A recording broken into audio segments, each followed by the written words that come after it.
आप सब हनुमान जी के बारे में इतना तो जानते होंगे कि भाई श्री शिव जी के अवतार हैं, रुद्र अवतार हैं और उन्हें पवन पुत्र जी के नाम से भी जाना जाता है। हनुमान जी महाराजा केसरी और माता अंजना के पुत्र हैं। और आपको इतना भी मालूम होगा कि हनुमान जी को माता सीता जी का वरदान है अजर अमर होने का। वह अमर हैं, वो इस धरती से कहीं नहीं जा सकते। तो सवाल ये उठता है कि रामायण के ख़त्म होने के पश्चात और श्री राम को इस लोक को त्यागने के बाद हनुमान जी कहाँ गए। तो बनी रही इस वीडियो में, और ऐसी ही रोचक जानकारी के लिए प्लीज़ हमारे चैनल को सब्सक्राइब कर दीजिए और फ्रेंडों को वीडियो में शेयर कर दीजिए। तो चलिए हम वीडियो को आगे बढ़ते हैं। आपको पता होगा कि हनुमान जी का रामायण में कितना बड़ा योगदान है। बिना हनुमान जी के रामायण की कल्पना भी नहीं की सकती। राम रावण युद्ध में हनुमान जी ने अपनी बेहद ही अहम भूमिका निभाई है। और हनुमान जी का रामायण काल में अवतरित होने का एक उद्देश्य ये भी थी कि राम रावण युद्ध में उनका सहयोग करना था।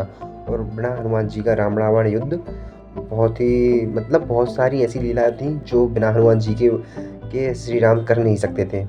और रामायण खत्म होने के पश्चात यह सवाल उठता है कि हनुमान जी रामायण के पश्चात कहाँ गए।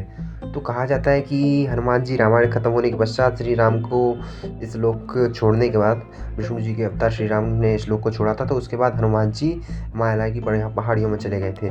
और भगवान विष्णु के दूसरे अवतार श्री कृष्ण अवतार के समय फिर से वह वापस आ गए थे।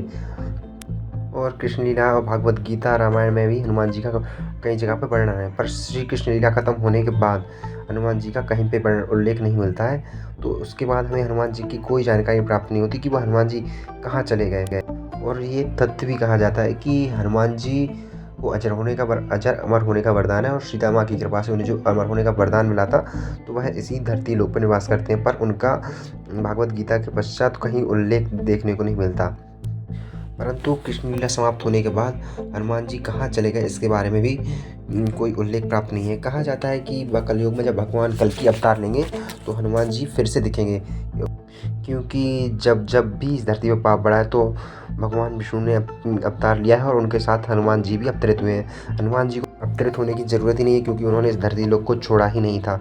जब तो सवाल ये होता है कि जब हनुमान जी ने इस धरती को छोड़ा नहीं तो वो अभी कहाँ हैं और उनके अभी क्यों दर्शन नहीं हुए। हिंदू पुराणों के अनुसार हनुमान जी को कई लोगों ने देखने का भी वर्णन किया गया है, पर वो सिद्ध नहीं होता। कई जगह हनुमान जी का उल्लेख भी मिलता है कि हनुमान जी यहाँ निवास करते हैं, वहाँ निवास करते हैं, पर कोई सटीक जानकारी इसकी उपलब्ध नहीं होती।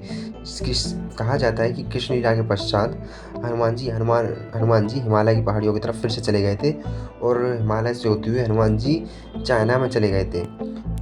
और चाइना की मैथोलॉजी में एक बानर का भी वर्णन किया जाता है, जिसे हम मंकी किंग के नाम से भी जानते थे।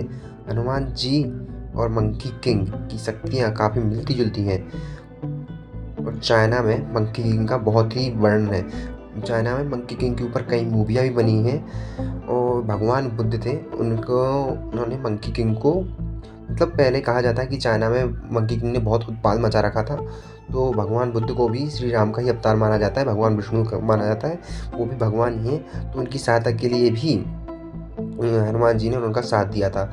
तो चाइना की मैथोलॉजी में उनको मंकी किंग कहा गया है। ये हो भी सकता है कि मंकी किंग कोई और हो, हनुमान जी और कोई हो, और हनुमान जी और कहीं पर हो। पर कई तथ्यों में इसका वर्णन कहा गया है, कई महापुरुषों और संतों ने भी कहा है कि हनुमान जी मंकी किंग ही थे, sorry monkey king Hanuman ji ही थे, जिन्होंने भगवान बुद्ध की सहायता की थी इस धरती पे से पाप को कम करने पर। भगवान बुद्ध ने भी बहुत से ऐसे काम किए हैं जो बिना मंकी किंग के नहीं हो सकते। तो चाइना की कई मूवी में इसे दर्शाया गया है। हनुमान जी की तरह ही मंकी किंग अपना आकार छोटा या बड़ा कर सकता था, उनकी तरह भी उड़ भी सकता था। और जैसे हनुमान जी के पास एक शक्तिशाली गदा था जिसे वही चला सकते थे, उसी प्रकार मंकी किंग के पास भी एक उसकी स्टिक या डंडा बोल सकते हैं, जिसे भी वो उसके पास होता था, सिर्फ वो ही उसे ऑपरेट कर सकता था, उसे चला सकता था, और कोई उसका यूज नहीं कर सकता था। और ऐसी कई शक्तियाँ हैं जो हनुमान जी और मंकी किंग से मैच होती हैं। तो हम ये भी कह सकते हैं कि हनुमान जी हिमालय से होते हुए चाइना चले गए थे, और चाइना में जो भी अत्याचार दुराचार हुए थे तो उन्होंने भगवान बुद्ध के साथ मिलकर उनको अंतित किया था, क्योंकि जहाँ जहाँ भी अधर्म होता है वहाँ पे हनुमान जी आ जाते हैं। तो वो किसी भी रूप में रह सकते हैं। तो चाइना में हनुमान जी को मंकी किंग भी माना गया था। अब ये मैं कह नहीं सकता कि मंकी किंग ही हनुमान जी हैं, बट ये कई विद्वानों तथ्य है कि मंकी किंग ही हनुमान जी थे। और मंकी किंग और हनुमान जी की शक्तियों को मैच किया जाए तो आप भी उसका निष्कर्ष निकाल सकते हैं कि हाँ, कहीं न कहीं हनुमान जी और मंकी किंग जी की शक्तियाँ मैच करती हैं। तो ये कह सकते हैं कि हनुमान जी श्री कृष्ण लीला के समाप्त होने के पश्चात चाइना की ओर चले गए हों और चाइना में भगवान बुद्ध के बाद वो फिर से हिमालय में चले गए हों और भगवान कल्कि के अवतार लेने के बाद वह हनुमान जी फिर से दिखने लगेंगे। और कई जगह पे भारतवर्ष में उल्लेख किया गया है कि किसी ने हनुमान जी को दर्श देखा है, मतलब कई संत मुनि हैं जिन्होंने हनुमान जी को देखने का वो दावा करते हैं, पर इनका कोई पुख्ता सबूत उपलब्ध नहीं होता, तो इसलिए इन पर बातों पर हम विश्वास नहीं कर सकते। तो आप कमेंट करके बताइए ये जानकारी आपको कैसी लगी। अगर आपको वीडियो अच्छी लगी हो तो प्लीज़ वीडियो को फ्रेंड में शेयर कीजिए और चैनल को सब्सक्राइब कर दीजिए। Thanks for watching.